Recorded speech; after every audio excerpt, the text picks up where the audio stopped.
पिछले 10 सालों में इस देश में 150 पेपर लीक हुए हैं। 150 पेपर लीक, एक एक पेपर हमने डॉक्यूमेंट किया, हमने खुद ने, हमारी टीम ने डॉक्यूमेंट किया है। 150 पेपर लीक, 10-12 करोड़ बच्चे प्रभावित हुए हैं इस देश में पेपर लीक से। भूख हड़ताल जब से शुरू हुई है, 15 दिन हुए भूख हड़ताल शुरू हुए। इन 15 दिनों में महाराष्ट्र में टीचर एलिजिबिलिटी टेस्ट का पेपर लीक हो गया, राजस्थान में पैरामेडिकल परीक्षा का पेपर लीक हो गया, राजस्थान में एलडीसी का पेपर भी कह रहे हैं लीक हो गया, और अब कल कह रहे हैं कि यूजीसी नेट का भी पेपर शायद लीक हो गया है। 15 दिन में 5 पेपर पे आरोप लग गए कि लीक हो गया। 15 दिन की हालात है। तो जो लोग भी ये सोच के बैठे कि सिर्फ नीट के बच्चों का मुद्दा है, ये सिर्फ एसएससी वालों का मुद्दा है, ऐसा कुछ नहीं है। पूरी शिक्षा व्यवस्था हमारी बर्बाद हो रही है। एक एक पेपर संदेह के घेरे में है। एडमिशन मिलेगा, नीट से उम्मीद थी, खत्म हो गई। इन कोचिंग वाले बस सिर्फ पैसा लेने बैठे हुए हैं। आप जाएंगे, बताइए, किसी का बच्चा प्राइवेट स्कूल में आप लोग अफोर्ड कर सकते हैं? जिनके पास पैसा होगा ना, सिर्फ वही अफोर्ड कर सकता है, हम नहीं। धर्मेंद्र प्रधान, प्लीज शर्म तो कर लो यार थोड़ा।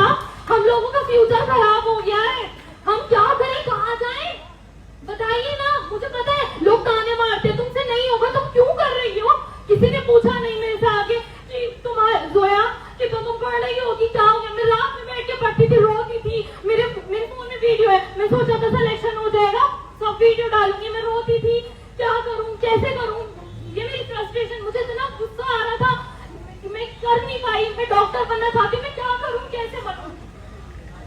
मेरे पास इतने पैसे नहीं है कि मैं कोचिंग अफोर्ड कर पाऊं ना। 2 साल तो मेरे खराब हो चुके हैं, मैं क्या करूं? अब तो प्राइवेट में एडमिशन लेना पड़ेगा ना, कोई घटिया सा कॉलेज मिलेगा, गवर्नमेंट तो मिलेगा नहीं ना। सीयूईटी दिया था, नॉर्मलाइजेशन में मार्क्स ही काट लिए। अच्छा कोई कॉलेज नहीं मिल रहा, डीयू का भी फॉर्म भरा है, पता, मुझे तो पता है ना, नाम नहीं आएगा ना उसमें। और यहाँ मेरे वो टीचर्स देख रहे होंगे वीडियो, जिन्होंने मेरा फ्यूचर बर्बाद किया है। Thank you. बस मैं यही कहना चाहूंगी, धर्मेंद्र प्रधान थोड़ी शर्म कर लो यार, थोड़ी कर लो। Thank you. भाइयों को, मैं भवाना जय कॉलोनी से आई हूँ। मैं एक सिंगल मदर हूँ, एक एनजीओ में काम करती हूँ। टाइम निकाल के जब भी मुझे मौका मिलता है, दौड़ी हुई यहाँ पर आती हूँ, क्योंकि मेरे 2 बेटे हैं और एक बेटा पट्टी लगाता है और एक बेटा का पढ़ाई करता है, छोटा वाला। तो जो इन बच्चों के साथ में हुआ है, वो हम आगे और किसी बच्चों के साथ में ना होने दे। जैसे कि कल अभिजीत दिखे जो अपनी लग्जरी लाइफ छोड़ के हमारे लिए, हमारे बच्चों के लिए देश में यहाँ पर दिल्ली में आकर ही धरना प्रदर्शन पे बैठा है, उसको क्या फायदा है इससे? ये हम सबके लिए बैठा है। जो बच्चे चले गए हमारे बीच में से, आगे ऐसा ना हो, इसीलिए धर्मेंद्र प्रधान जैसे करप्शन, ऐसे इंसान को देश की गद्दी पे बैठने का कोई अधिकार नहीं है। मोदी जैसे, जो कि वो देश में ही नहीं रहता है, वो तो लिस्ट में ही नहीं है, वो तो विदेशी हो गया है।